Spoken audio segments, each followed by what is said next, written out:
Okay, everybody, you're all very, very welcome to our annual Burren College of Art Symposium of Practice-Based PhD here at the college. And I'd just like to welcome those of you who are here in person in the lecture hall this morning, and those of you who are joining us on Zoom.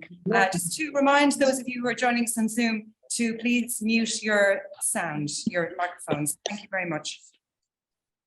So today we have 9 of our current PhDs presenting on their projects, which through our practice explore ideas and issues such as race, gender,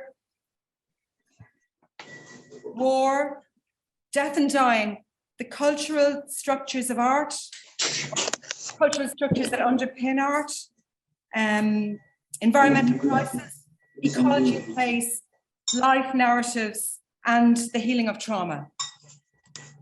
These projects are all attempting to research and discover new knowledge and understandings of their subjects, which are central to our human lives. So the presentations will all take the form of Pecha Kucha, which is 20 seconds, 20 slides, 20 seconds per slide, and 20 slides in total from each presentation. And that will take place during the first more or less hour of the morning session, and then we'll have a short break, and then we'll go into the second session, which will also include a Q&A, whereby the students who are here in person will sit up in front of the audience, and those who are remote will be on the screen, and we can have a discussion here between the audience, the supervisors who are here present, the program leaders, and the audience that are here present, and the audience who are joining us on Zoom as well. So without further ado, I will start the first presentation. So to share our screen, and we're going to open the first video, which is Kate Collier's presentation.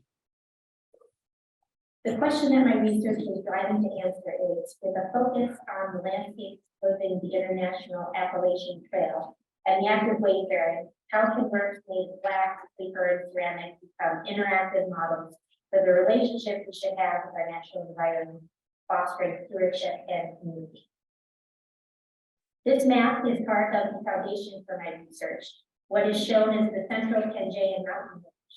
While we were all one landmass millions of years ago, this tether in our current time has become the International Appalachian Trail, a trail that extends through the eastern United States and Canada, with portions in Greenland and Iceland, as well as bisecting Ireland, Scotland, and finishing along the northern coast of Norway.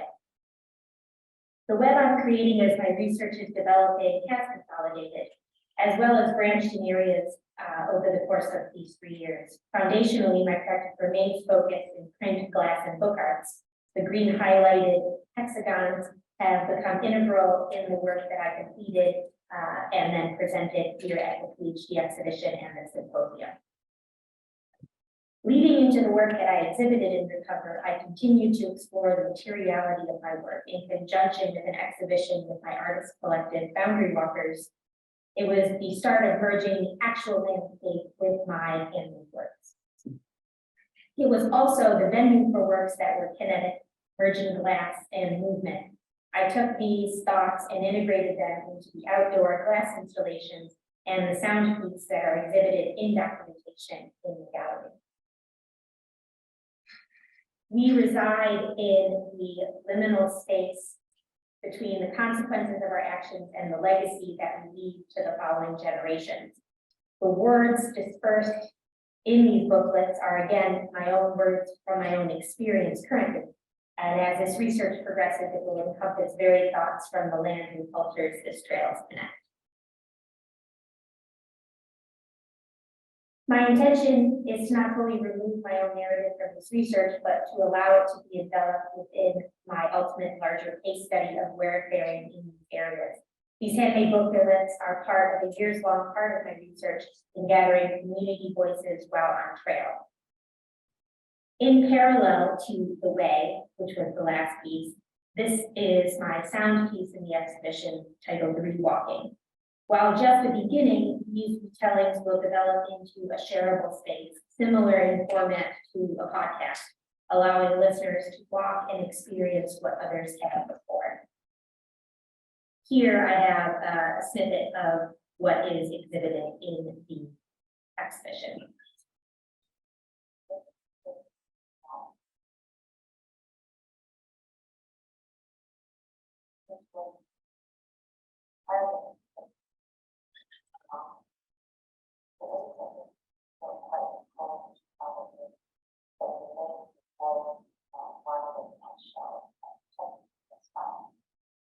We've lost the sound online.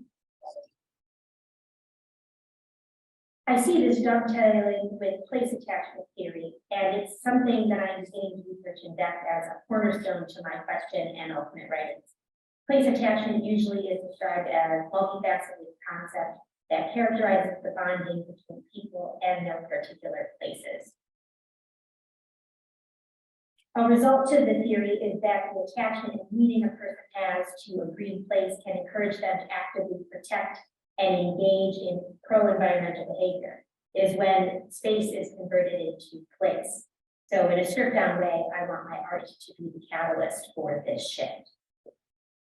The other work that is exhibited in cover is miniature ecosystems. Glass orbs placed in landscapes and along paths, collecting like rocks, growing like moss and lichen. Had I been able to travel to Ireland for the exhibition and symposium, these would be dotted around campus and mapped for those to find. The multiple here is a direct link to my use and history as a printmaker within my body of work and the repeated footfalls one takes when on trail, or the return to a place you build and hold a relationship with. I've mentioned that the Appalachian Trail and ones like it are used with a sense of pilgrimage and veneration. In part of his book, Those Ways, Robert McFarland brings up the concept of darshan, a Sanskrit word loosely meaning encountering face-to-face the sacred on earth with a physical manifestation of the holy. This comes in a chapter on his walkings in the Himalayas, and he is reminded that Sherpas who accompanied the first expedition had no word to describe the summit of a mountain, as that was where the gods lived. While my research is not specific to mountaineering and summiting the highest peaks in the world, the International Appalachian Trail and its connections to pilgrimage and place attachment go hand in hand with wayfaring and this concept of darshan. My focus on using glass as a main material in this body of work was done not solely for its prior non-use, but also its materiality as a direct metaphor to the landscapes themselves. We all have a feeling or a sense when glass is scraped or clinged together. We instinctually handle glass tentatively. Its preciousness leads to interactions that are more reverent and cautious. There is a respect for material, not only for its delicacy and fragility, but also its capabilities to possibly harm you. It's within these characteristics of glass and its mimicry of this human landscape relationship born, where these pieces can evoke the sense of attachment that lead an individual to hold an environment dear. This endeavor to model a way to interact with landscape and how artwork is experienced is reinforced with the narrative that is shared. How can these tools and networks in visual form achieve similar understandings with larger communities? As a printmaker, I also find the historical importance of print making it possible to share visuals that were only once available to a select few, a reason this medium remains foundational in my practice. This innate accessibility is why print is integral to my research. Prints, pathways, and the spoken word are all enhanced by experience and reiteration. I'm just going to move on now to the next presentation, which is Chichen. Hi, my name is Chichen, and this is my fourth year of PhD. My research question is to reclaim the status of rights groups. I want to combine portraiture and document reviews with the use of the VR technology to complete my project. The reason I started the project was a personal experience. The driving force behind my continued exploration is the division and confrontations that still persist in the world today. My grandma's little brother has been sold to Taiwan to be a soldier in 1945, and all his relatives thought he was dying somewhere. Until 1994, his son called my grandma. He said this is his father's will when he died in Taiwan in 1970s. That was the first time I felt how powerful the damage of war is to ordinary families. In 2013, when I went to visit my relatives in Taiwan, I saw that there were many veterans still alive there. So I started to draw them and write down their stories. After the project Veterans in Taiwan, I have completed portraits of Muslim in Xinjiang, Scottish in the UK, Lhasa people in Tibet, and Irish in Netherlands. Those people has captured my interest in constant exploration. Initially, I had looked at a certain history with some emotional narrowness, but as I learned more about different ideologies and individual life, I gradually saw the smallness and the powerlessness of the self, which is myself and every individual life in this world. Behind every image, every ideology, every belief, every sermon, and even every emotion, there is a construct of individual beings and their thinking. They can be mutually agreeable and confrontational. The most true result of all conflicts is the destruction of lives. And the Second World War was the largest war so far. It ended in 1945 with the last battle started by the Japanese army in China, which took place in the Huaihua area of Hunan province. In 2021, I drew veterans from the Huaihua area where Japanese surrendered, conducting in-depth interviews and documenting them. Most of the veterans who were at this area, who took part in the battle and witnessed the surrender of Japan, have passed away. Of those still alive, the youngest of them is 94, and the oldest is 108. More than 70 years later, there was no longer any killing. The war has certainly had a huge impact on the lives. The last words they spoke and their thoughts are the messages I hope to present and how we do this project. They were born here, they defended their homelands to death when they were young, and they saw peace here now. The Huaihua area, the last war of the Japanese invasion of China, the Japanese surrender paper was signed, and the office where it was signed has been preserved intact to this day. So I choose this surrender office as my exhibition space.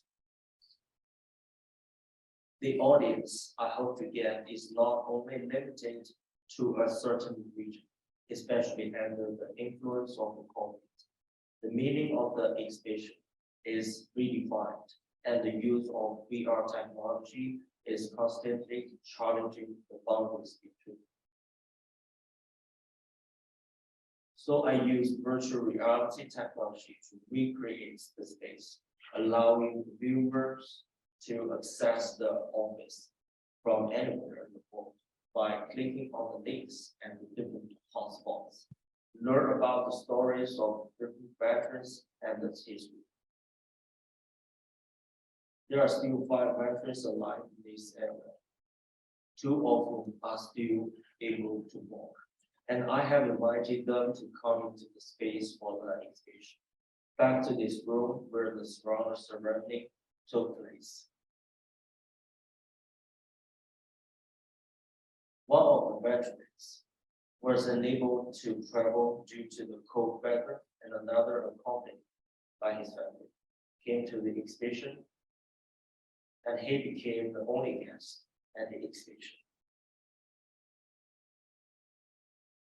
To date, nearly 1 million people have viewed the stories and portraits of these families through the online platform, learning the history behind the war through these very specific stories of their fates. Every country and place has a different story, and I think there are still many people who don't understand the real scars that war brings to people. It only takes one bullet to start it. It can take generations to repair it. I hope that this project has shed lights on the status of the Chinese language and their role in society by combining expanded literature, documentary, and virtual reality technology on the web. We can begin to reclaim their status as people who deserve respect and dignity. Thanks. And now for the next presentation, just X out of that, which is Joe Hendel. Hi, my name is Joseph Hendel, and I'm a third-year PhD student for Burren County. Today, I'll be presenting my research into entangled masculinity, thinking, forming, and engendering the post-human man. I hope you find my research provocative and interesting. I appreciate hearing your feedback on my project. How could masculinities be recognized, reimagined, and reformed inside a changing world where traditional binaries, gender, and subjectivity are breaking down? How might the masculine form productive, entangled relationships to the feminine, the non-binary, ecological, and the technological? What exactly is post-human masculine? What exactly is masculinity to begin with? How does masculinity help order power relationships between genders in society? How many masculinities are there? What is the relationship between masculinity and biological sex? Or is masculinity just a body? And does masculinity itself require binaries and rigid boundaries in order to function? My research has led me to studying queer theory, especially the works of Judith Butler and Jack Halberstam, and men's studies, especially the work of R.W. Connell and Klaus Theiler. These fields use both sociology and psychoanalysis to understand gender and power. There are so many different ways that we read masculinity. We can understand masculinity as a collection of social performances and patterns of behavior, as an intersectional subjective identity, a way of desiring, some kind of cosmic force or collection of archetypes, a kind of body, style, a collection of signs. Masculinity could also be understood as an ideology, one that creates and reinforces power imbalances. But masculinity is constantly changing. Indeed, as we talk about it, it changes with our words. Today, masculinity is much more inclusive of femininity and homosexuality than it was, say, even 30 years ago. At the same time, there's been a resurgence of right-wing politics, postmodern tactics, and highly patriarchal values. In Jack Halberstam's book, Gaga Feminism, he talks about gender in a more ecological kind of framework, understanding that changes in one environment inevitably impact changes in other environments. How can masculinity participate in this sort of gender ecology? What needs to happen for masculinity to participate in a productive way, as opposed to being a term of oppression? This is where the post-human comes in. Posthumanism is a very broad interdisciplinary view, which is post-anthropocentric and decenters the human subject. It asks us to reconsider our relationship with technology, the environment, and the Enlightenment humanist tradition, which is historically centered man when it's talking about mankind. Masculine-coded, strict rationalist Western logic is revealed to be historical contingency and not an inevitability. The normative human male subject loses his ability to claim mastery over nature, over animal, over machine, over savage. And without the safety of being behind these strong binaries, masculinity finds itself in crisis. From all sides of the political spectrum, we keep hearing that there's a crisis in masculinity. There's always been a crisis in masculinity, perhaps because masculinity is a sort of performance of crisis, a performance of crisis and crisis management together. And when masculinity is no longer centered and can be seen in the critical way, that performance of crisis can be turned into performance art. In a video I made for the PhD exhibit, I play Dog, who in the course of his normal day finds himself in crisis mode, trying to keep his boundaries intact. Todd Reeser writes that articulations of masculine stability should not be taken for granted, but should be closely examined for the reasons why they refuse to admit instability. Performance art can critically reenact this form of masculine boundary creation. At the same time, masculinity is also known to break the boundaries that it creates. The creation of boundaries and then their rupture in an attempt to transcend the limits of the body. I use AI neural networks to create imagery which shows this sort of interpenetration of flesh and metal of the human body going beyond what it's capable of. Neural nets are a great tool for surrealist image making and Dadaist collage, but they also provide a mode of relating to the social imaginary, which could point the way to a post-human masculine pattern of relating. Mastery over technique and full knowledge of the larger models is impossible, so a form of decentered humility emerges in the act of making. I also use AI to collage with text. For my animated film, Artificial Man Intelligence, I trained AI models on text from manosphere subreddits, generating absurd data utterances to act as a libretto for a sort of operetta of reactionary complaint. I imposed randomness and chance on my operations, aiming for a paradoxical transcendence through non-mastery. Another element of my methodology is performance in collaboration with others and by myself. In experiments that I'm eager to return to, I attempted to relate my masculine body to nature through somatic movement techniques and meditation. I've also become more confident performing my own perceived social identity. In my recent videos, I attempt to perform straight white masculinity as a marked intersectional identity. Inside the paradigm of the post-human, even the most supposedly universal subject position is decentered. I try to queer what normally is normal. If the masculine can separate itself from its humanist history of oppression and hegemony, perhaps its inner structure of boundary erection and boundary transcendence can multiply into a wonderful panoply of possible masculinities. A queer art of masculine failure may emerge, to borrow a phrase from my favorite students. Inside new embodiments and new relatednesses, a decentered yet creative and playful set of masculine patterns may emerge that links masculinity with the feminine, the non-binary, the technological, and the ecological. The masculine can dance to steps that have yet to be choreographed. It can find its flow, its improvisation, and its joy. Thank you so much for listening to my presentation, and have a great day. I look forward to hearing you. That was Joe Hendel, and now we have Katarina Gribkov. Hello, I'm Katarina Gribkov, a third-year PhD candidate. My research aims to find livable ways of making art in tandem with the growing environment, thinking through notions of circular material cycling and sustainability. Understanding the latter is not a fixed point to reach, rather a direction to move towards. The current draft of my research question is, how might careful material use and improvisational processes provoke the alignment of temporalities, needs, and yields between studio and garden within a system of art making? I have begun and will continue to develop a dye garden on campus at the Burren College of Art. Through my own practice of making, as well as community engagement through workshops and school visits, I hope to foster human nature connectedness with others, which represents a potential leverage point to intervene and alter systems of human and non-relating, like material use. Additionally, my methodology includes film photography, the making and use of dyes, inks, and pigments, the building of companion sculptures that support plant growth, and textile and quilted works that communicate the project through color and composition. My fields of inquiry include eco-critical themes, material studies, and permaculture versus thinking. As this project connects material practice with the material source, care, and often neglected or devalued act, is necessary to maintain positive relations between studio and garden. Care actions are often mundane and repetitive, like the work of a gardener or quilter. When caring for the more than human as gardeners care for plants, movements are improvisational and speculative, never perfect. When faced with a problem needing to be solved, gardeners similarly improvise, using what is available, the local or the abundant.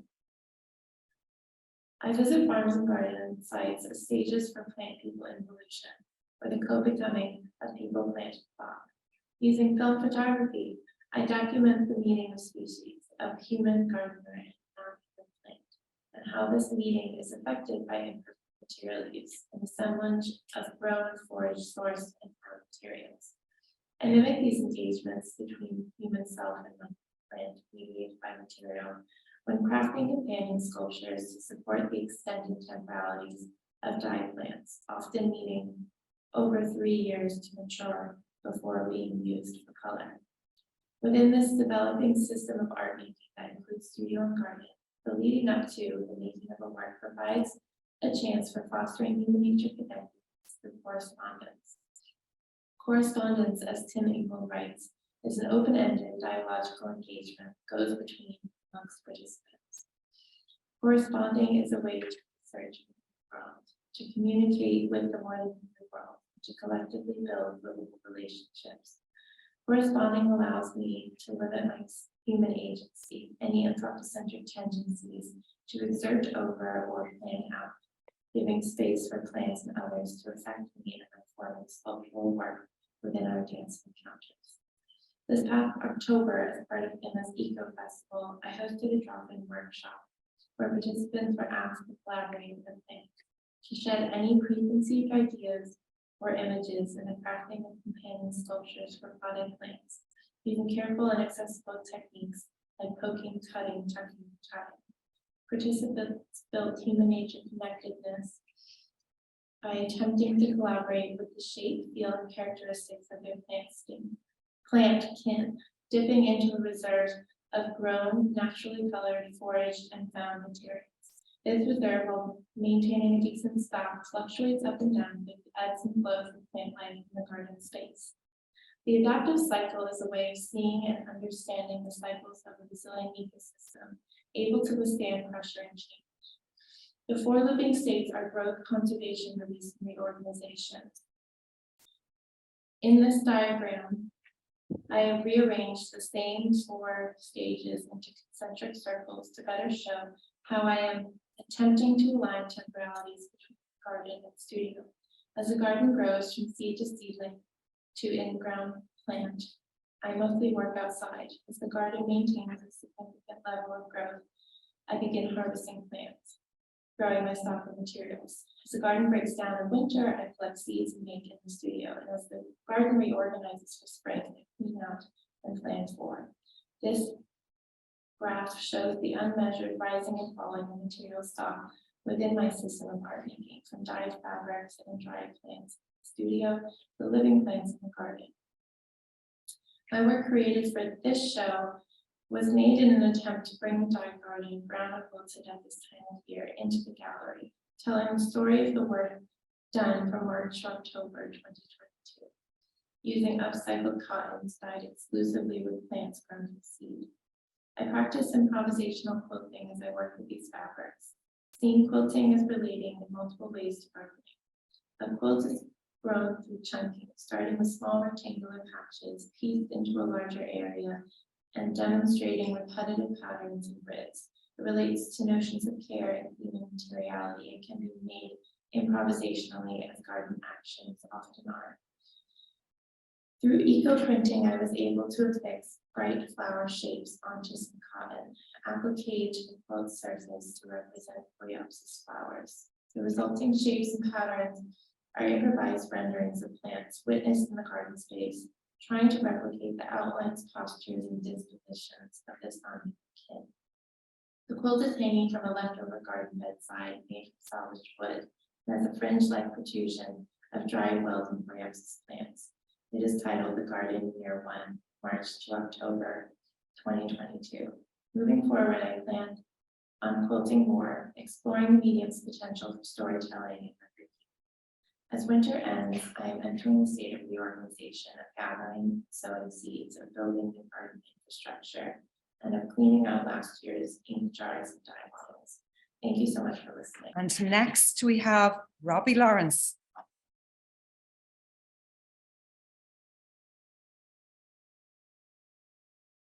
And today we'll be presenting the motion of the cover. This project is acquiring to painting responsible means of understanding the presence of death and social norms by providing a secular space for critical reflection on the relationship of death, dying, and the dead body.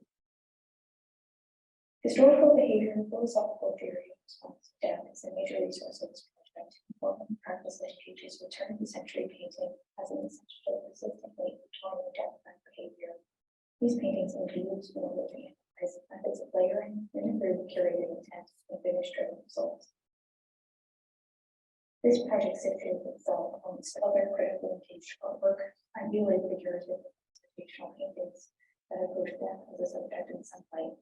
In specific terms, this field addresses the ubiquitous death and the void, and is critically addressed in a secular way. Some works by Kent Curie, stylishly galactic, are particularly valid. Death denial is a specific type of psychic numbing in response to encounters that triggers thoughts of death. Lipton explains the phenomenon in his book, The Broken Connection, quote, anxiety or the possibility of anxiety can bring on psychological inertia that can readily lead to psychic numbing. Rather than experiencing anxiety, the mind constricts. It is the potential for feeling that causes psychic numbing. Therefore, one might engage in avoidant behavior, which can be used for benefit, but there is a difference between self-preservation and loss of equilibrium of feeling, imagery, and action. When this project discusses death denial, it addresses avoidant behavior that is detrimental to the psychic processing of death. Contributions of the late Victorian era to today's death are numerous. To be brief, I quote Louis Barrier. In the 19th century, we see a return of the hideous image of the macabre. The difference is now everything that has been said in the Middle Ages about decomposition is transferred to the period before death, the agony. Quote, the patient of this era cannot publicly accept his death, as it would destroy an illusion that he hopes to prolong a little longer, without which he would be treated as a dying person and obligated to behave like one. Everyone becomes an accomplice to a lie born at this moment, which grows to such proportion that death is driven into secrecy. Life goes on as usual. The isolation of the dead creates an environment where psychic memory thrives. Disgust and fear of dying becomes a potential trigger unaddressed that continuously calls to symbolize the process. Avoided for generations, it is no surprise that many no longer engage the dying person. Isolation continues, albeit with less intent as the initial application. Philosophical writings on death psychology inform visual experiments regarding avoidant art, leading to the contemplations of the possibilities of pain sense. For example, the living eyes of a book after a cast rendered with convincing form, next to flat shadows that reads as with real and unreal. When show contemplates the psychic confusion of the cadaver, the deceased is no longer of this world, he has left it behind, but behind there is this cadaver, which is not of the world either, even though it is here. Painting that uses optic mimicry presents to the eye as physically present by optical illusion, situated in the roles of nature, it is optically real, but cannot exist. In this way, the work might impress the importance of recognizing conflicting psychic imagery, like which is found in the cadaver. Paint possesses the tactility and retinal capability that has made it a non-use medium with a variety of methods of use. The retinal, almost deceitful nature of paint might be ideal for exploring the tangible but unknowable nature of death. Gray rendered form as an impossibility became a compelling technique for paintings for two reasons. One being the opposite method is believed to have been used until the turn of the 20th century. Opposite is believed to resolve value forms that color is considered as color might hide the physical nature of the subject being painted. Paint and opposite is to, from an illusory painting perspective, strip away distraction, understand the subject's surface, interaction with light, mass, and physical space. In the context of commonly understood critical painting, opposite is incomplete somewhere between the empty canvas and final product. This discovery led to a multi-pronged method engaged with the materials to develop an understanding of these materials, preservation, numerous practices of decay in the physical sense, and applying that knowledge to the studio process. Working with these led to the creation of experimental sculptures that could be painted with the opposite method. There are elemental aspects to the experimental sculptures: wax, gold, marble, and salt as preservers, time, lead, and light as outside malignant forces that affect the body. Cloth is the recipient of the birth of life and death. In tandem with this practice-based research, philosophical and historical writings on death are consulted. These prongs of research inform the painting of both the noun and verb, how the paint is applied, color palette used, the size and composition of the image, and finally how it is hung. Each of these decisions are put into effect to be disseminated by the viewer to provide depth of understanding for the creator as the image is made. To focus on the ubiquitous death instead of related trauma or acceptance deaths. These formal elements of still life and away from vibrated objects that not signify pack of time or disease. Instead, elements of anonymity, causality, body, and reinterpreted still life.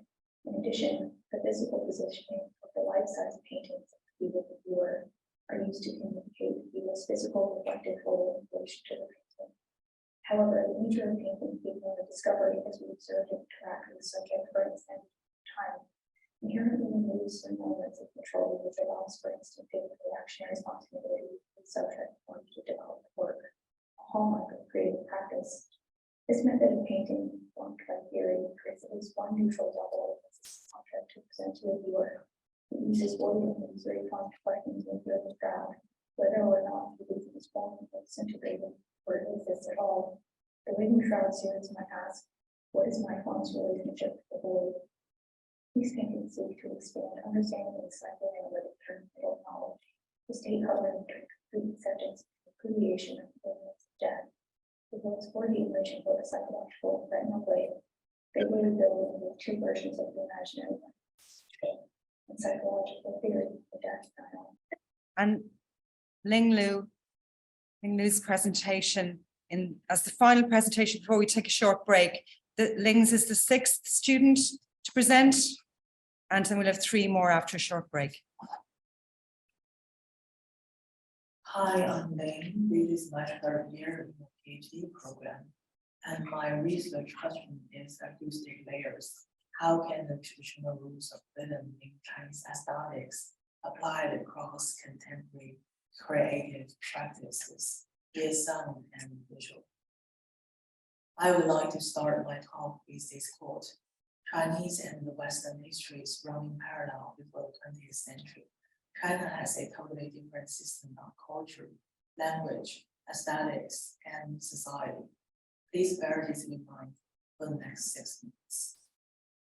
We see historical reasons in the 20th century. China abandoned its pre-modern history in order to get into the modern age. But when we abandon pre-modern history, deny the past, we abandon the traditional culture to erase the history, which caused this extreme ignorance of Chinese culture. Therefore, in the contemporary time, the retrieving of pre-modern history, the reclaiming of traditional culture started. My research deals with the use of traditional rules of rhythm, Chinese aesthetics, as a method of this reclaiming.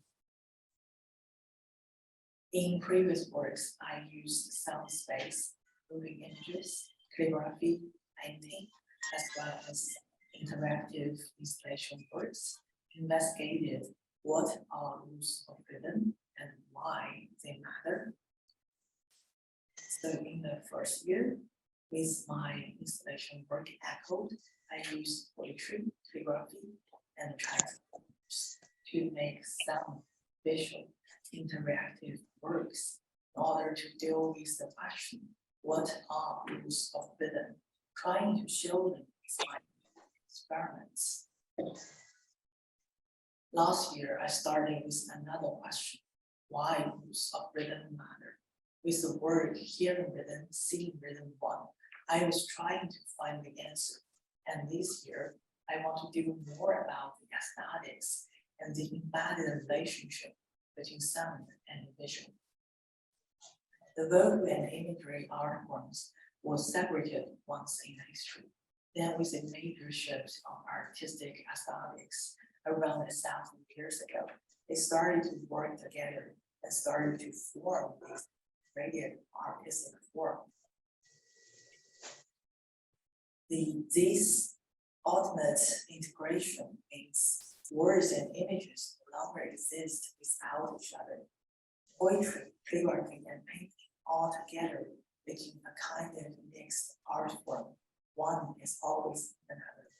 So if we think of aesthetics as artistic principles and rules that underlaying the creation of art and what art is basic aesthetics underlaying the creation of traditional art, especially the integration of poetry, calligraphy, and painting, or in another word, sound and visual. You can tell use the term lyric aesthetics to describe the underlying principles that are basic to all representational art, which represents art that aims to present mental images and emotional status rather than to reflect the physical world realistically. So in the context of lyric aesthetics, these three simple articles were transformed into a comprehensive integration which represents the lyric aesthetics on the pavement. So with the pattern and rhythm sets the fundamental logic of this integrated art, all kinds of expressive methods, including sound and visual, can be employed to enrich the final artwork, while the ultimate lyric aesthetics is on the pavement. In this project, we can see the rules of rhythm as basic principles. Sound and visual works are vivid, expressive interpretations to accompany the fundamental logic. So the sound work here starts with this repeated singing of poetry, and this video shows the process of drawing the sound patterns or listening to the vocal performance. The visual movement became the record of this sound performance.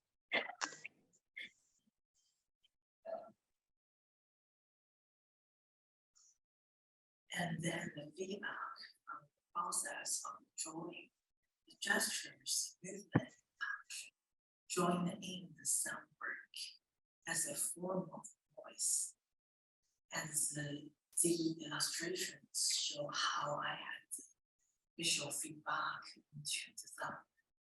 Therefore, the sound piece itself became a complex, integrated art form of vocal and visual expressions. Meanwhile, the paintings are a kind of recipe drawings of the accumulation of painted sonic gestures. They are all different and layered up as how they were presented in the vocal performance. And the repetition of the painting tells the repetition of the listening experience as well.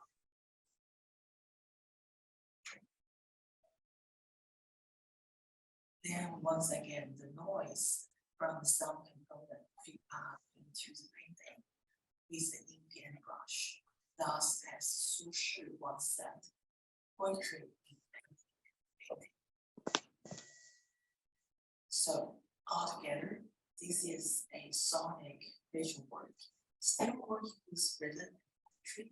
At the same time, this is an experiment dealing with the integration and creativity of artistic forms in the context of lyric aesthetics. Thank you. So that was the 6th presentation. We have 3 more. We're going to take a short break now for 10 minutes, just to set up for the next 3 presentations, 2 of which are live here happening in the lecture hall. So if you'll just bear with us for 10 minutes to take a short break, stretch your legs, get a drink, and we'll meet you back here in 10 minutes. And same goes for our those of you who are joining us on Zoom. Hey everybody, thank you all very much. Welcome back to the second part of the PhD symposium. For those of you who don't know who I am, I'm Dr. Phillips, one of the supervisors here on the PhD program. And I'm just going to screen share now. So for our final 3 presentations before our Q&A begins. And this is Kelly Klassmar. So take a few seconds to look at this portrait closely. Is there any information to be gathered from it? Do you have any thoughts about the subject in the portrait?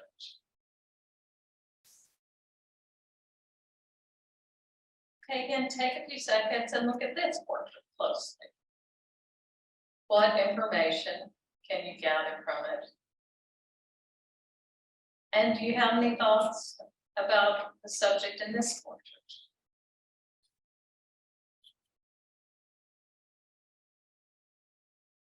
So the man's coat has fur trim, he's holding a gold ring. They could be signifiers of affluence or profession. The woman looks a little unkempt, her downcast expression could be read as distressed. But did you draw other conclusions? Did you think about, did one of them seem likable or trustworthy? Art historian Mark Kemp asserts that portraits are at the mercy of what he characterizes as the physiognomic imperative, in which viewers seek to divine internal character from external image. The first painting is by Jan van Eyck, a 1436 portrait of a goldsmith. The second 1822 painting is by Theodore Joejo. It's from a series of paintings of inmates of Salpêtrière Asylum in Paris, commissioned by chief physician Etienne Georgette. It depicts a woman deemed to be suffering from the monomania of envy.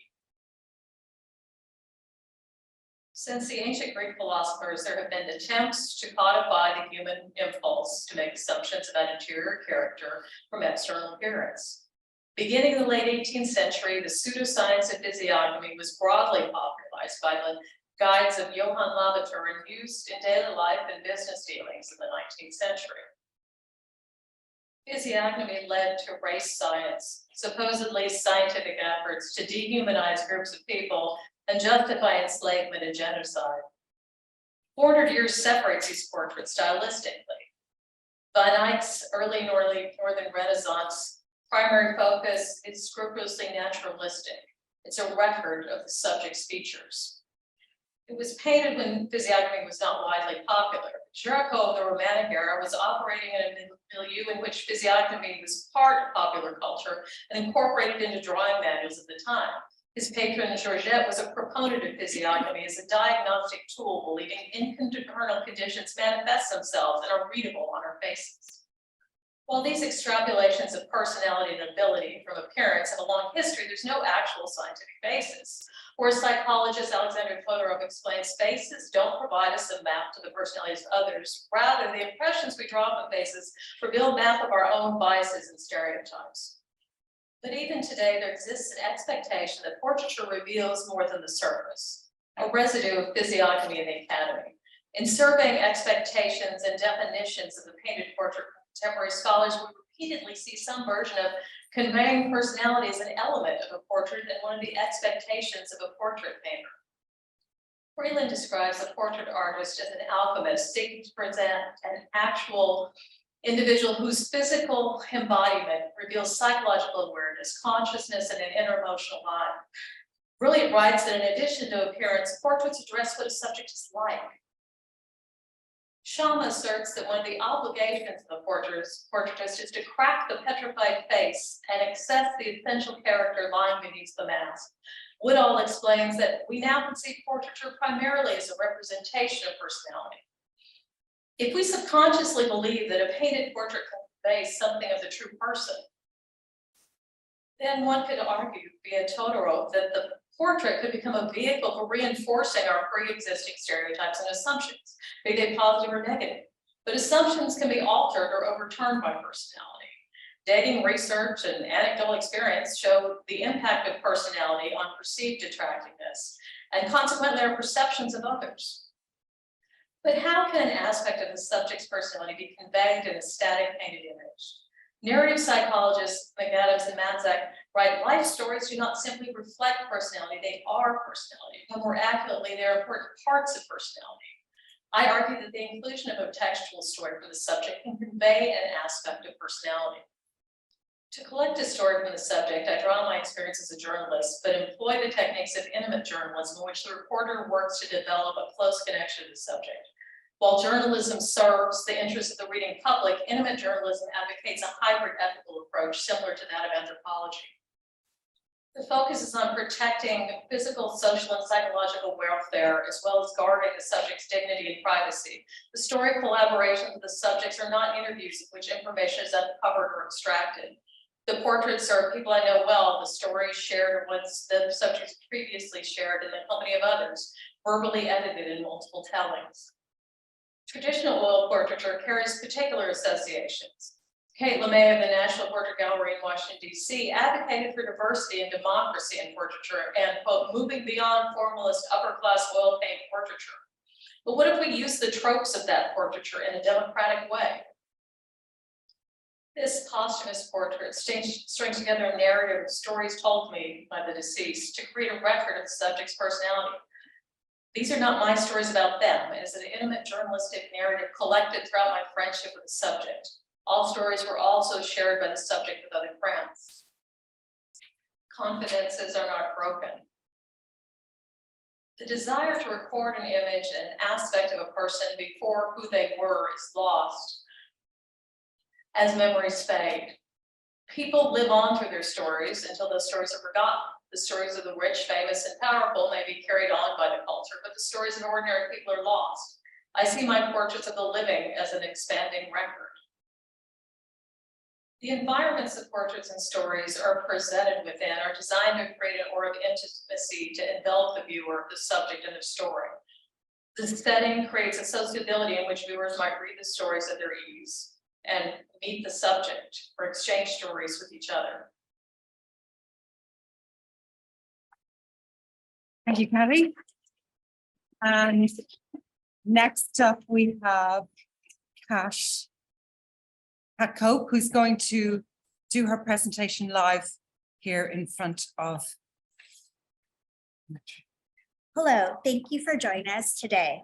My name is Kat Cope, and I'm a third-year PhD researcher here at Burren College of Art and University of Galway. My talk today will focus on the work in our PhD research exhibition, Recover. My research question asks, how can sculptural costume and performance construct metaphorical armor to heal and process unresolved developmental trauma? My interest in this topic stems from my lived experience, and I use my own experience and healing journey as a case study. My first case study. My exhibition, currently installed in the Burren College of Art Gallery, includes my short film, Winter Always Turns to Spring, armor and copper mirror, and viewers are invited to polish the copper mirror with a lemon and salt mixture. Making the armor has become a healing act. There is a ritual aspect of protection to adornment of the armor that is continued through the presentation of polishing the copper mirror, which becomes like an altar, as with Guadalupe Maravilla's Disease Thrower series, where it connects the altar-like sculptures, sound, and performance to healing. Paper making is essential to my practice. Paper can often be viewed as delicate, but it can be made strong when laminated in layers. I cook mulberry bark, called kozo, and pull it apart to reveal the inner matrix of the fiber, giving the appearance of lace. Other fibers I use include daffodil and recycled materials. I started a series of binder collars, and at first I didn't know why I was making them. They came from my subconscious. And this is one of the ways I approach my research practice, making and then psychoanalyzing like Louise Bourgeois, one of my artistic influences. I connect the imagery to horse binders. In contrast to Joan Jonas' performance works with mirrors, such as Mirror 1 and 2, Reconfigured, performed at my alma mater in 2019, depending on the time of day, you may not see your reflection in the copper mirror. This allows for inner self-contemplation. You are also invited to polish the copper mirror. Copper was used for mirrors in ancient times as early as 4000 BCE. It requires a lot of polishing to see reflection. The use of copper connects to my research and Buddhist practice, where polishing the copper mirror is a metaphor for removing negative karma. In the film, I kneel on a recycled paper rug, a comfortable cushion underfoot while polishing the mirror. Doris Salcedo's work of Flor de Piel blankets the floor in a skin of rose petals, incorporating the smell to activate the senses. I plan to extend this covering to fill a room in future installations using paper made with daffodils. Somatic exercise supports theories of psychology and neuroscience in healing the nervous system and effects of trauma. According to researchers like Peter A. Levine, unresolved trauma rewires the nervous system, increasing levels of stress hormones, causing the traumatized person to live in a constant state of fight, flight, or freeze. Moving forward, as part of my research, I'm hosting a series of armor making workshops. And play is an important way to create a safe space for my workshops, which will be open with performed grounding exercises like winter always turns to spring. My practice touches on aspects of art therapeutic theory, such as creating a safe space and building trust with participants. It is crucial to note that I am not a certified art therapist, and to clarify the difference between art therapy and facilitating a therapeutic exercise. Now back in the gallery. Viewers are invited to sit on the paper-covered monk's bench to watch my short film. It brings the viewer through a grounding exercise called the 5-4-3-2-1 coping exercise.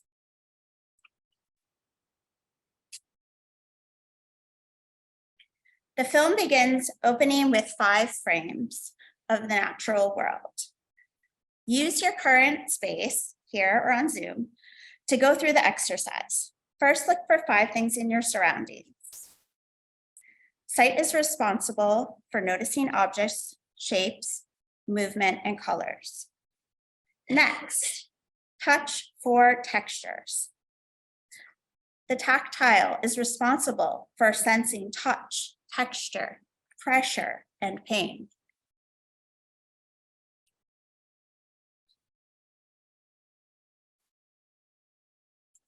Now close your eyes and listen for 3 sounds.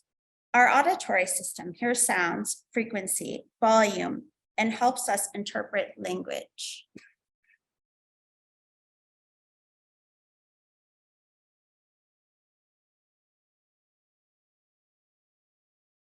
Now, open your eyes and notice 2 scents.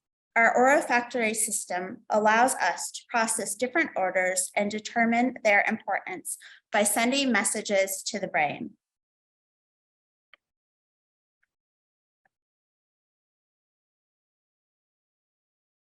Lastly, if you are able, taste one thing or notice a taste in your mouth. The gustatory system assists us in determining which foods are safe and lets us know when we need to hydrate.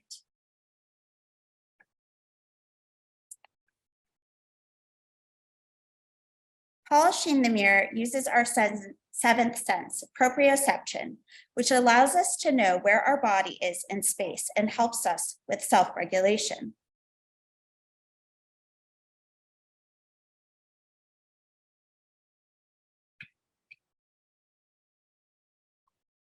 Thank you for attending today. I look forward to your feedback and questions. Now, to close your eyes and take 3 deep breaths. Count 3 in through your nose and 4 out through your mouth as you breathe.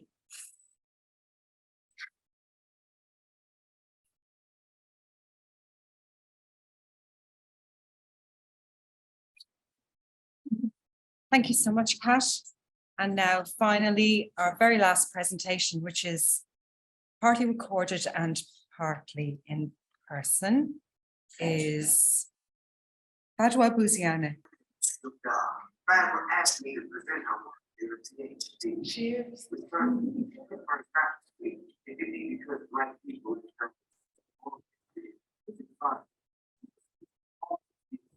what it's like part of my first day home.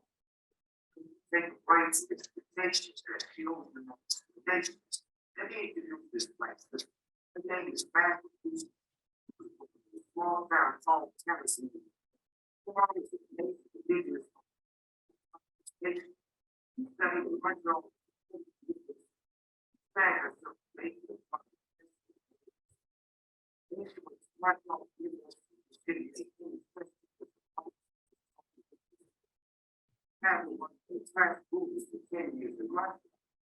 She was once getting tired of money. So she needed to met a good Columbia. I became a teacher at Cap Line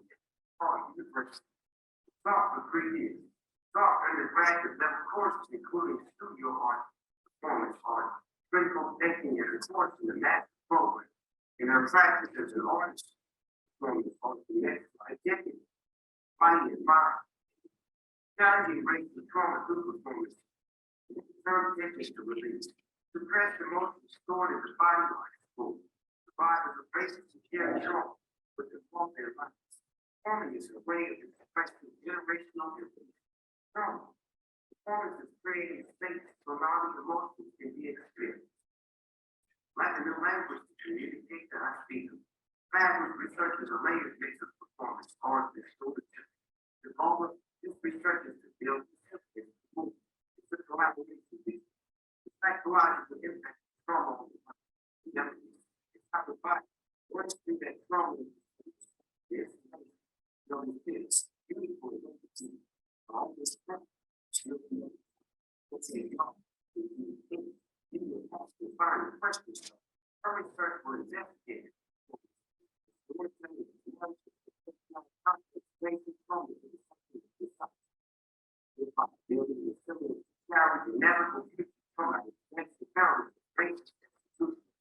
Discriminatory law. Systematic. Yes, please say the fourth motherfucking one at the time. The guy of research.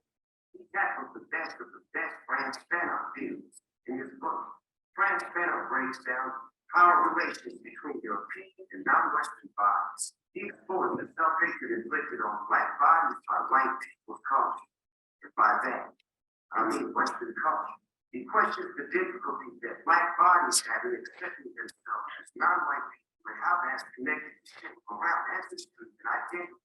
This thing comes from someone, and that is the gaze of the majority and prevailing values of Western society. So, what my sister's doing is discussing the norms that have been imposed, which don't allow other forms to deviate from recognized norms of beauty, excellence, academia, history, and more. Fact looks at how psychological distress comes from expectations to meet society's norms. At the same time, black bodies are constantly rejected by institutions and people around us. This fractures identity. It's another form of enslavement to the paradigm of life is based on the subtle white supremacy that pervades society. It's like we are expected to conform to a system that is present, and yet still humiliated for existing beings. It's a reminder that it's comfort for fear, actually now French Canadian. For some people, you will never be more than black and only a stereotype of what that means to you. Know what I'm saying? Your dad will not be doing.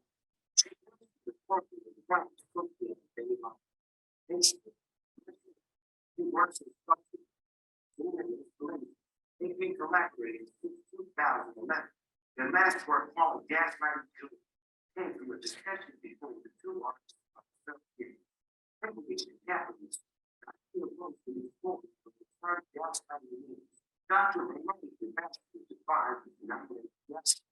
She explains that gaslighting is perpetuated by dominant social systems that maintain power over others by repeated denial of perceptions and experiences. It's a way to reframe others' realities to benefit the dominant. They work with a theory discussed by Spirit admin on the post-colonial idea of happiness. Prevailing norms are imposed and maintained by a society that refuses to face political and social issues. This perpetuates the oppression of marginalized groups. This allows the oppressor to deny the distress experienced by the victim. By integrating artistic micro-interventions in the daily life, that work is spoken and creating spaces for redefining happiness. These artists resist the binary norms of patriarchal capitalism, where the body is trying to tell. How can you use your body in a different narrative that points that so forth? So the open-minded motherfucker. Yes. Oh, man, I say,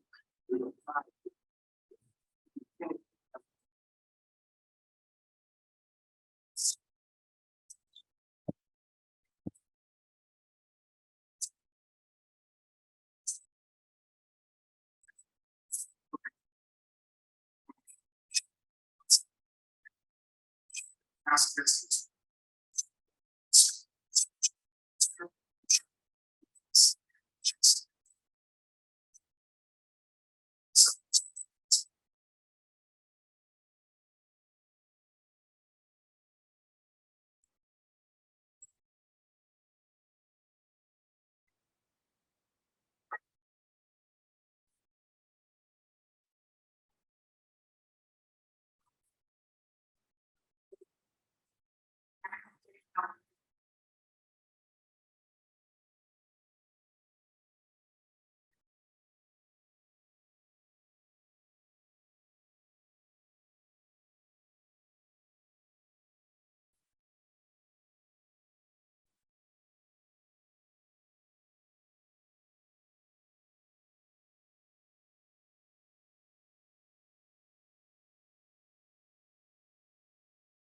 No, thank you.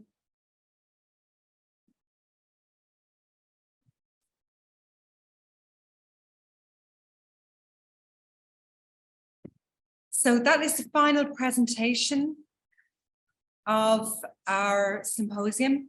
And for those of you who were joining us on Zoom, I'd just like to say that Fadwa performed in the space during her presentation, which is being projected onto the screen behind. So those of you who weren't present couldn't see that. So we're going to start a Q&A now, and maybe I will open that Q&A with a question to Fadwa.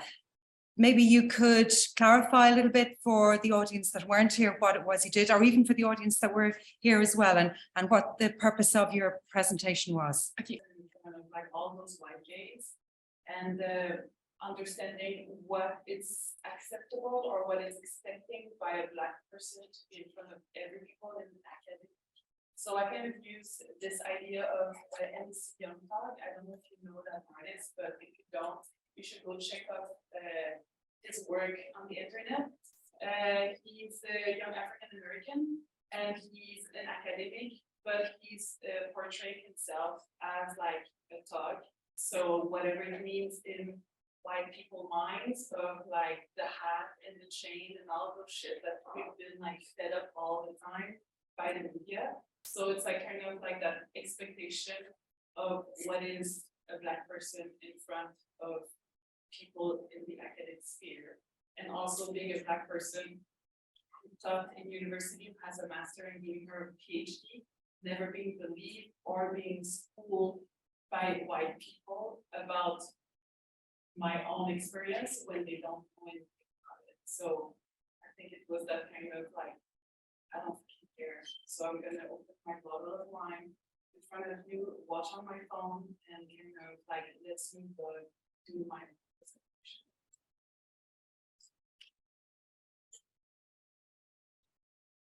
So perhaps now we can open the floor to questions from anybody who's here, or even from the audience online. If anybody would like to ask the students questions on their projects.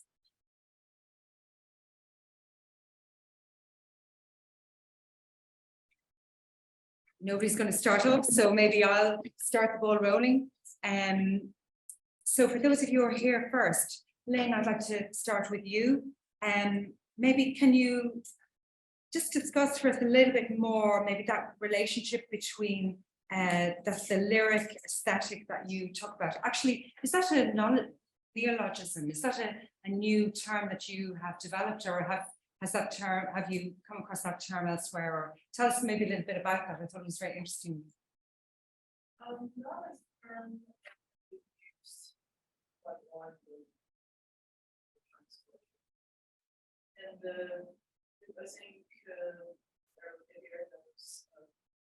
I started my project with sound and the rhythm, and the rules of the rhythm, sound and poetry.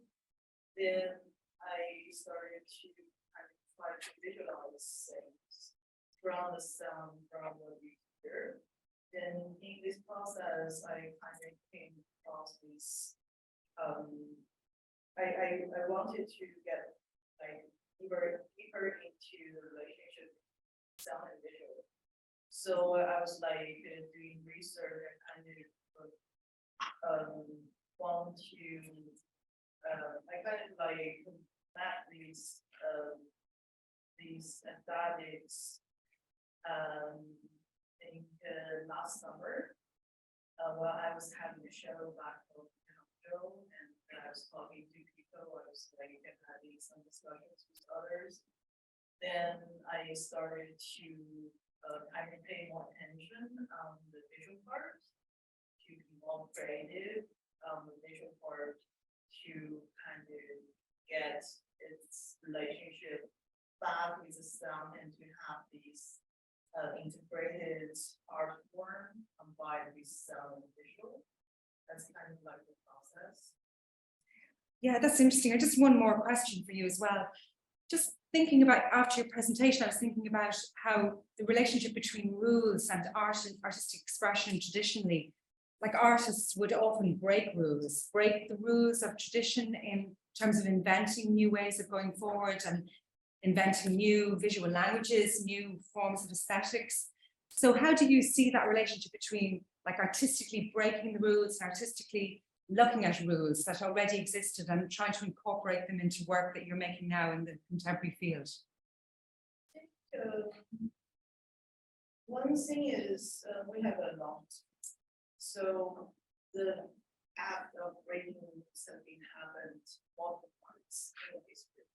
And also like in recent time, like the end of last century, so many people did that when China opened up and the Western importers came into China. And we tried a lot of things, but by the end to this point, like so many younger generations still like try to play these rules with these ancient traditional rules and rhythm. And playing with the characters, playing with the language, playing with poetry. It's just, you can see this as a historical history. It would happen like, we want to break rules now, then we want to reclaim the rules now. They all happen, but at this point, it's kind of like, for me, at this point of my career, at this point of the history, I kind of think this is what I want to do, to try to retain the rhythm. So that's. And thank you, very interesting. And might just, unless there's any more questions for Ling, yeah. That's right. Oh, okay, that's great. I might just move on and ask Kat, maybe could you just talk a little bit more about that, the physical experience that helps us, I suppose the physical experience of art making, of sculpture making, of working materials that helps us move more into our bodies, because I suppose trauma takes us out of our bodies, doesn't it? And so isn't that what you're sort of working with, that duality, and sort of how, yeah, could you talk a little bit more about that and maybe, yeah, discuss that a bit? Sure. So it's quite interesting, you know, and has been explored through art making. You know, a lot of artists say that it's therapeutic, and this in a way is different than art therapy, which sort of is like you're making art, but then you're not necessarily talking about it. Making art, it's more like you know, just the art kind of opens you up to discussing whatever is internal. So what I found is I am really interested in doing these exercises, these grounding exercises, as part of my work that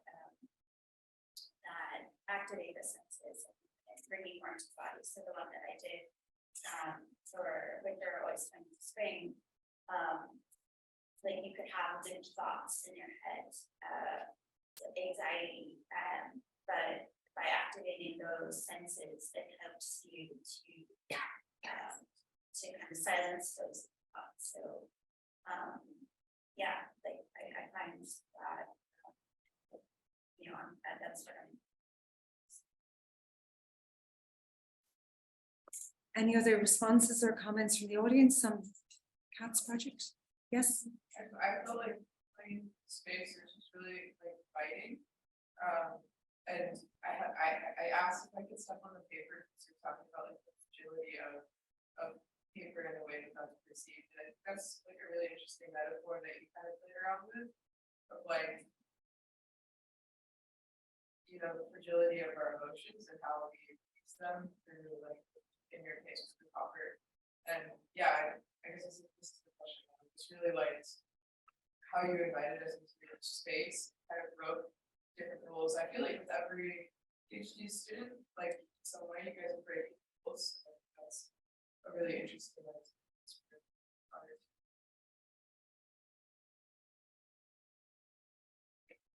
Okay, well, if there's no more comments, maybe for Kat at the moment, I might move on and just to ask you, Robbie. Sorry, Robbie, that's getting mixed up the sequence. Robbie, how does art help us to acknowledge death, not just deny it? I mean, I think I can really see that through your project. Art really does help us acknowledge the existence and reality of death. But how are you doing that maybe through your own painting, like in your own studio and through the specifics of the project you're undertaking?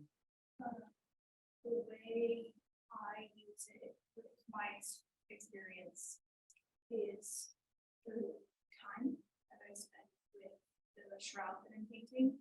So the shroud is life size, it's in my studio, it's the size of the person that sits there. Since my paintings take so long, months. I come in every day and I interact with the shroud and I stand with the person. Some days it's scary, and some days it's cool, and some days it's I hate it. Some days it looks completely different from before. So you go through these sort of highs and lows and like all kinds of different engagements. Some days it's very emotional interaction, some days it's very technical interaction. And I feel like that mimics the sort of process I believe some days it's easy, some days it's fun, some days it's terrifying, some days I can't, you know, and like, instead of just ignoring it, like I can't ignore it, it's big and it's a nice studio and I have to see it every day. So I like sort of force myself to go through that experience whenever I'm in the studio, which is generally okay, but some days it's really fair. I think that that's the way that I try to connect the exploration of death, of resolve. Well, certainly there's real truth in that we can never get away from, that every single one of us must confront a fear of death and what it means. But it strikes me that art helps us to transform that, doesn't it? Or through the process of making art, we can maybe see it in another light, we can translate it into another format, maybe to help us deal with it a little bit more easily. I think like mostly in the Explain project, it's about looking at it and dealing with it instead of ignoring it. So like that doesn't necessarily have to be a positive thing, that's feel better. Like I don't think death acceptance is a goal that should be people should be pressured into. Like it's terrible. It's the opposite of life.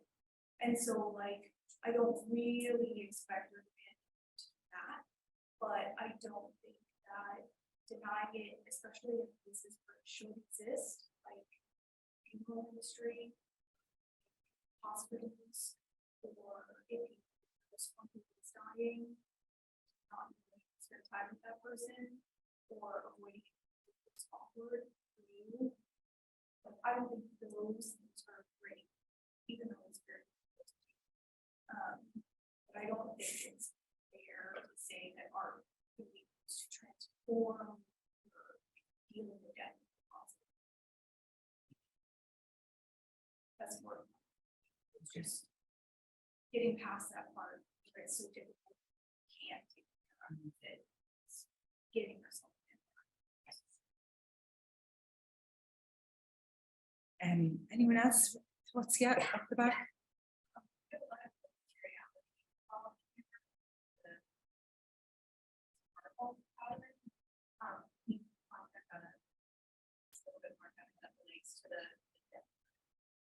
Yeah. I use the marble powder a couple different reasons. It's a traditional old technique of they usually use in the white paint to make your whites more opaque, which makes them whiter. And so you would grind the marble dust because the marble dust into your whites whiter and put texture in the paint. And I combine that with like possibly gesso, which is usually calcium carbonate mixed with glue. And instead of calcium carbonate, I use the marble. And I initially used marble because of my sort of graduation master and the sculpture and marbles being sort of eternal, godlike sculptures that I really like from an aesthetic.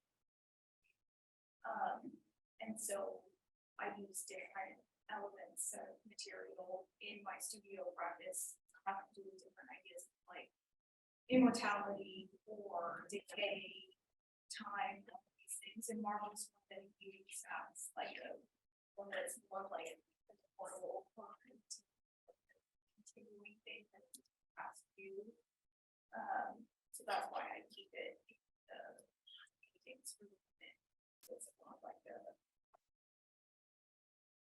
continuing thing, like projecting past you.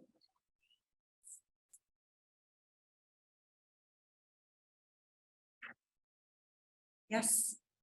The back again, sorry, can't see, is it Catherine? No, yes. I just want to ask your research, do you find you have to survey on these expeditions? I imagine that. I only person who I read that engages with religion that I do so consciously is young. Mostly because young sit as like a coping mechanism. It's like kind of shorthand thing. Maybe he like embraces the idea of using myth in order to feel better about the fact that he's alive. See, this is the line. This is my understanding of him, of what that would do. Like if you die and nothing's there, then here's but if it makes you feel better about life, then it's fine. But I do try to keep things in secular land. I myself am not religious, so I can't use that as a method to make myself feel better personally. So I do try to stay like in randos for myself.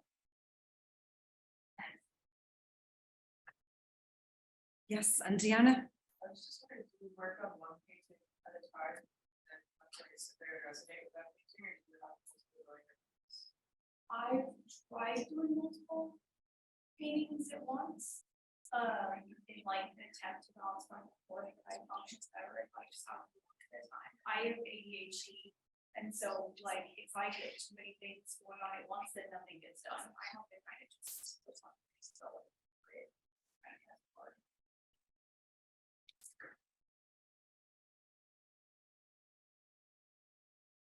Yeah, thank you, Robbie, for clarifying those really interesting points.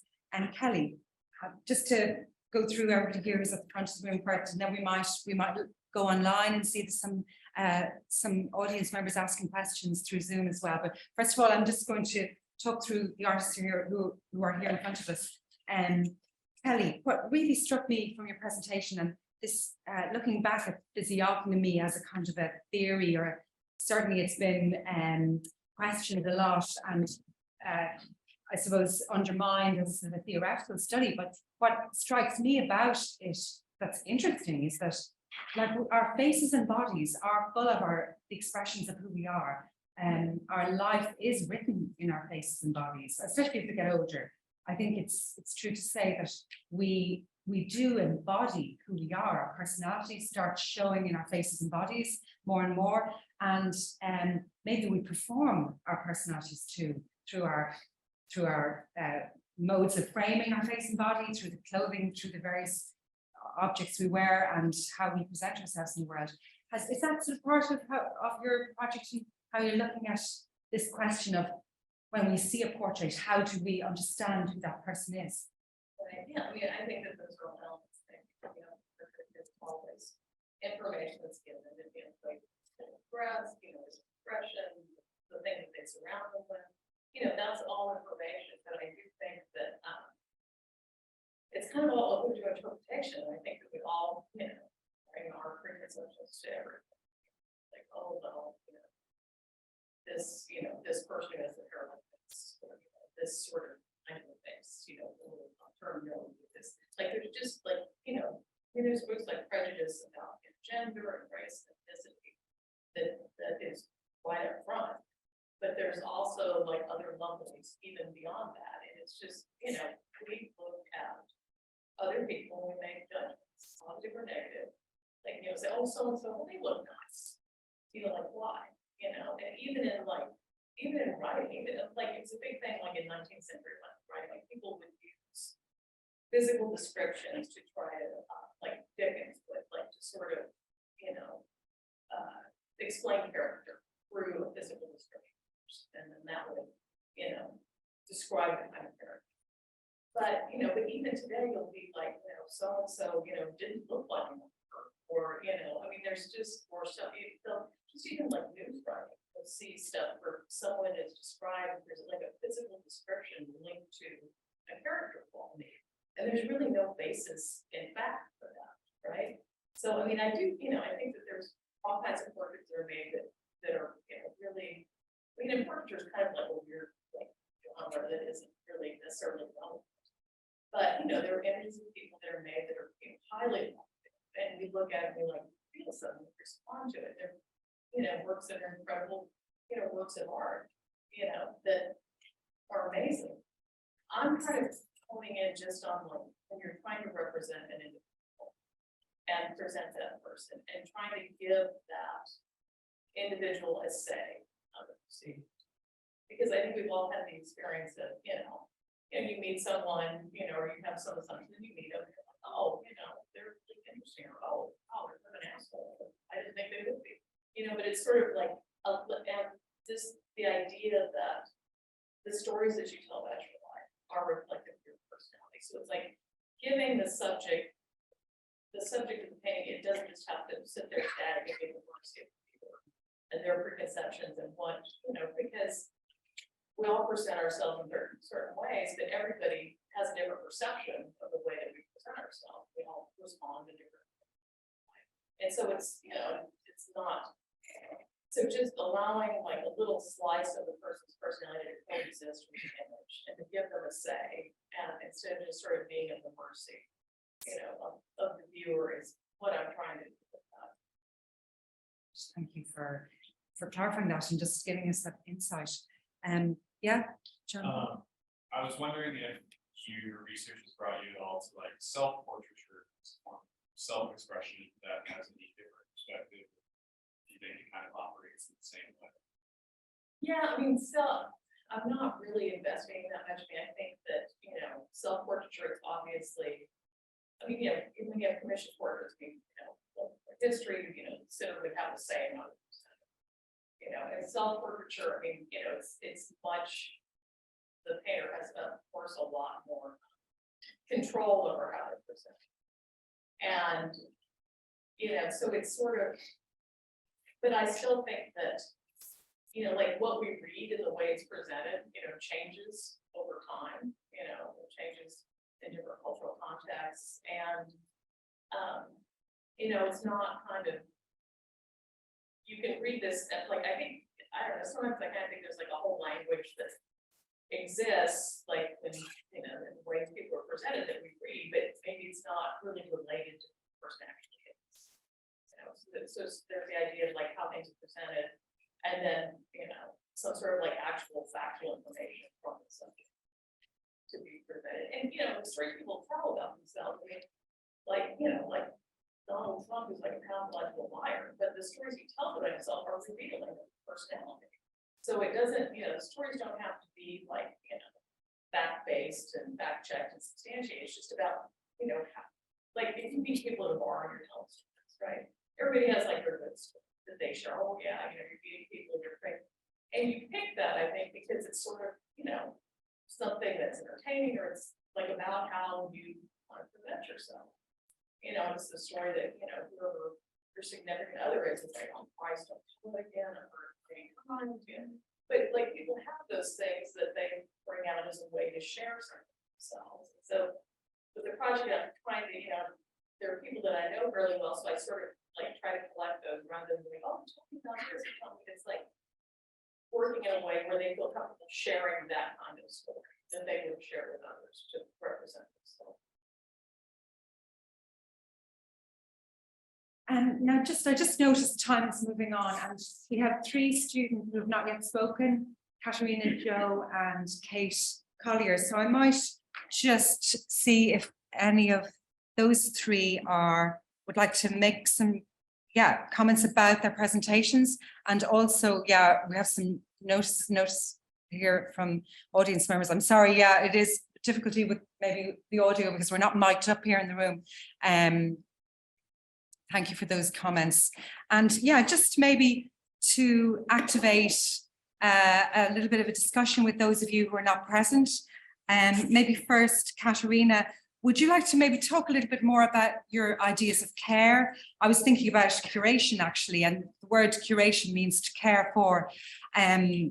Just looking at the way you're working with plants and with elements from nature and making sculptures, I suppose, in these sort of interesting arrangements and relationships between you as an artist, your sculptural practice, and the plant world that you're engaging with. Would you like to talk a little bit more about that, please?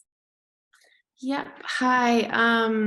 Yeah, so care is sort of a theme that runs through a lot of things that I do because it comes up a lot in gardening, and gardening is such a big part of my project. But I'm thinking of care as, and I've seen care popping up in other spaces and dialogues recently, because I think it's something that is becoming more and more noticed and appreciated for, you know, what it's worth, these sort of mundane everyday activities that often women or, you know, people on the margins are doing. So I think it's becoming more and more popular to sort of center care. And yeah, so care basically just runs through my project as I'm caring for things outside of myself, as in the plants,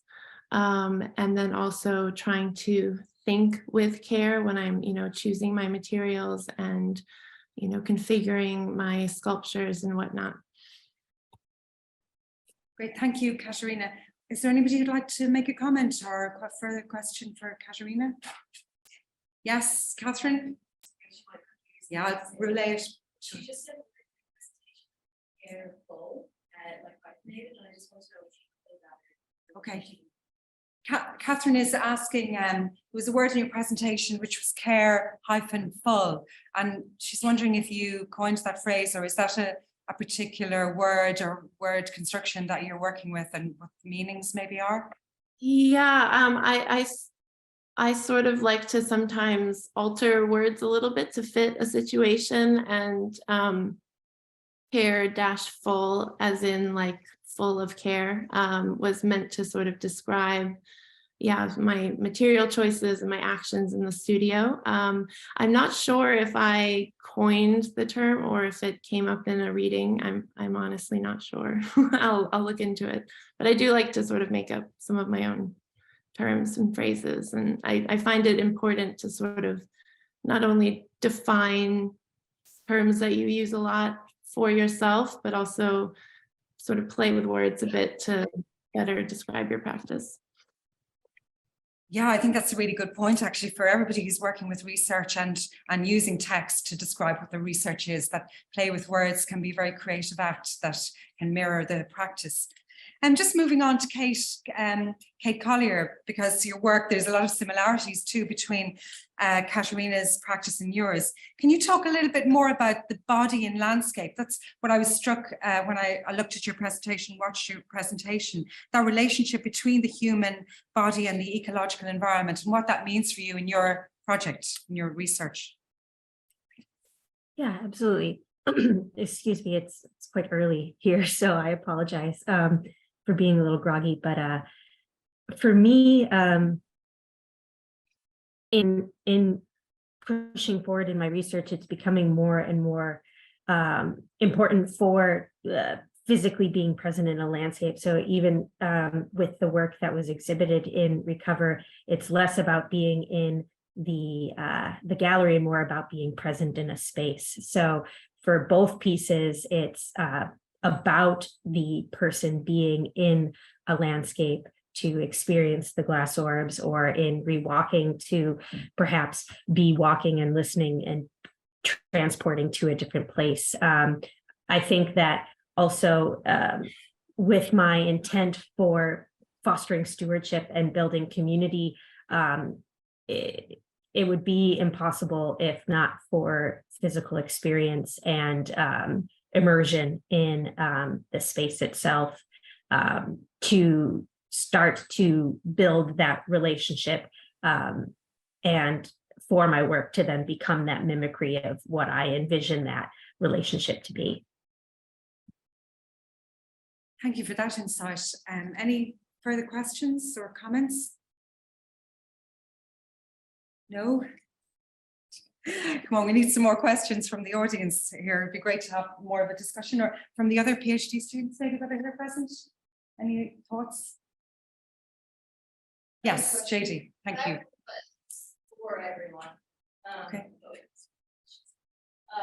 So a lot of you are branching sciences, and so those of you that are trying to prove change, or towards psychological, how are you collecting qualitative data to prove change for yourself?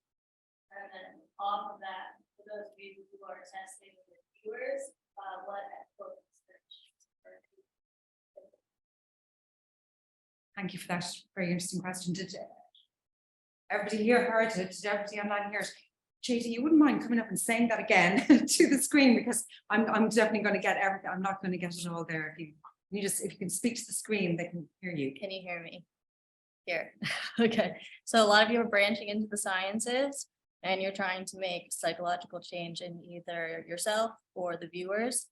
So my first question is, what data collection methodologies for both quantitative and qualitative are you using to try and prove those changes? And then the second one is, if you are working with viewers, what ethical considerations are you implementing? Okay, it's a big question, and we probably won't get around to everybody's answer, but is there anybody who'd like to start off by answering, JD, or giving us some insight into your process of research collection? Kat? But I haven't done a workshop, but there's like an whole form that the school has developed that we're able to use as a basis that the people that are participants can read through, and and then make that choice like, do I want to participate in this experience? And then they're also able to say, like, after it's 2 days or something, they decide, like, well, I send that paper, but I don't want, to be part of it. So, but it's about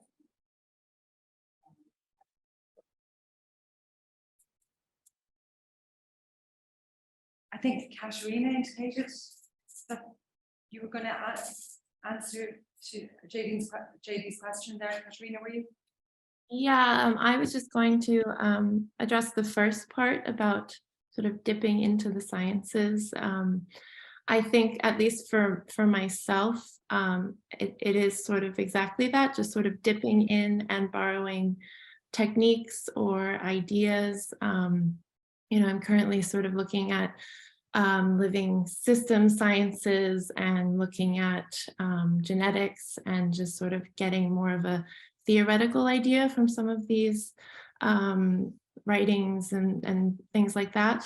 And also, to support some of my research, I often cite other studies, because again, this is, at least for me, sort of a smaller insular sort of project. So it can be hard to measure things outside of the college and, gather data in the field, so to speak. I don't know if that's helpful in sort of understanding at least how I approach, working with scientific ideas and techniques.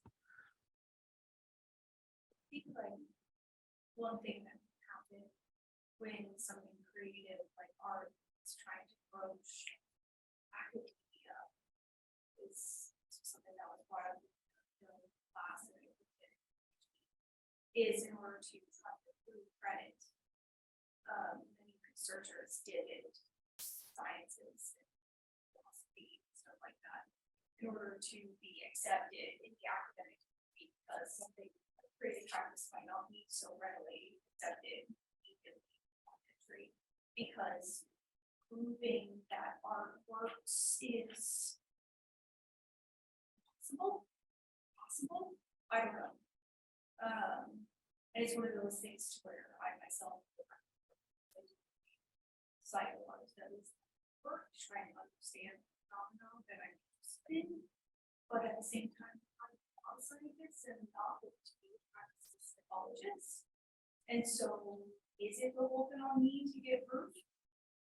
Like, I won't be, out there practicing something outside of painting practice. So in my mind, the way I rationalize it, it kind of like sort of philosophical exercise.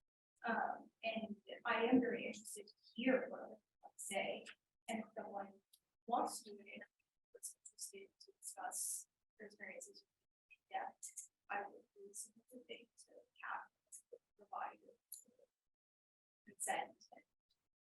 You're comfortable, I have. Could be wrong, could be wrong. That's how I would in my book. Ajwa, you were going to make contributions to this discussion. Because I think like I'm asking that question all the time, and I think that it's always difference to invent the head with the psychologist. So that like I did my minor in psychology instead of that, but still I'm trying to kind of figure it out how I compare, because I think it's the PhD is all about like collaboration. I'm not writing my PhD alone, that's for sure. Like it's all about like discussion and like how we meet with other people, and I think all those things will be in the paper, because by myself I can't do anything. It means like a community to write something that I'm talking about racial trauma and how like it's inspired narrative and change and build resilience. So therefore I'm trying to figure it out with whom I want to learn in psychology, so then I have like that asset in business. And also I'm trying to work in May with one artist from Boston, DC. She has and we're trying to create for Black artists a space to rest. So I think this is where I'm going to take some data, which is going to be written also for people who's going to come. How we're going to create a space that is going to be safer, and then take that information, transfer it or translate it to art, and also the writing part. And having survey also for Canada, Quebec, Ireland, which there's Irish legend in East Coast that talk about Black people in Ireland, and Morocco, because my mom is from Morocco, from First Nation there. But there's such a big like into Blackness within my own family. So then like how I can gather all those information translated to paper. I don't think it's gonna be like so much loss because I'm not scientist, but try my best to try to translate. But again, it's like my first year, so I think it's like, and I think it's for everybody. It's like how we can manage like art and science, and how we can merge and intertwine both together. Because I really do think that like without creating mind, there's no science, because we need to think about like outside the box to kind of think of the black hole, let's say, or like even it's been like think thought before and been an abstract thinking and then transfer. But yes. And just to sort of wrap up now, or coming towards the end, but Joe, we haven't heard your voice yet, and maybe you can speak to this question as well, because I think it'd be very interesting for everyone to hear about your research methods and how you've been gathering your data and processing that into the art practice that you're creating. Spent a lot of time online reading subreddits and mashing up text using artificial intelligence, sort of basically data collage techniques. I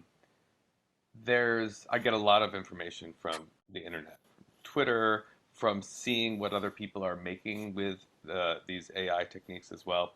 There's like a lot of times there's like a sort of a public Discord server where people are sharing their images, and you can pick up trends with that. And so it's mostly anecdotal.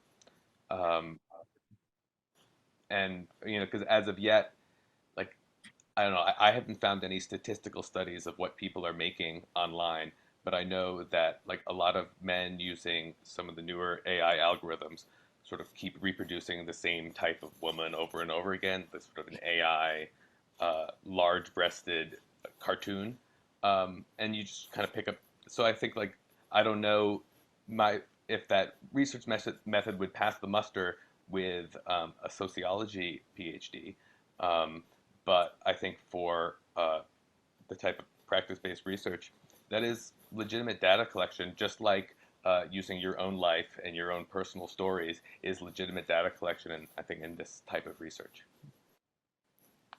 Great, thank you for that, Joe. And on that note, I'm just going to do another final quick sweep of the room. Yes, there is a couple of final comments and questions. So maybe Phoebe first. Oh, okay. I just have a question about kind of, I don't really know how to phrase this. I can just kind of sit with just like my initial reaction to the images of the presentation. As someone who has a gender studies major, all of my classes were very, very intimate discussion based, where we were confronted with physical bodies, where we had to have certain agency and respect for the people in the room around us. And so I don't exactly know my question, but you find that like the digital realm, you don't have as much not sensitivity, but kind of a removal of yourself from this exploration of masculinity that doesn't kind of lend for like personal communication. I don't know if that makes sense. Well, Phoebe, I doubt if Joe has heard any of that, right? So I got a little bit. You got a little bit, but would you like to come down, because I think you're going to have to say it to the computer screen. I'm honestly quite nervous. So you don't have to be. Nothing bad is going to happen. Oh, hey Joe. So I guess my question would be just with the digital realm, this kind of virtual reality, like, do you find that there's a disconnect in terms of how things are presented with such a sensitive topic like masculinity? And then also this is kind of just going to spiral into a lot of things that I'm just thinking about is in the presentation, you didn't really address your positionality as a white cis male and kind of how that might lend you to a really, I guess, the dominant presentation of masculinity and how that's just like a very specific way of understanding. And do you think it's like really necessary? I don't know, I still, the images like sit in me and I like have like kind of just like, I feel shaky and a little nervous because I feel very reactive. Yeah, so is it, I don't know what I'm trying, is anything coming across? I think it's a lot of questions in one, and I think that's really good. And we'll definitely, I think one of the things that makes the images more striking is, I think the type of masculinity that I'm looking at is sort of a more traditional hegemonic notion of a sort of stoic man who has a kind of rigid upper body that doesn't bend, that isn't fluid.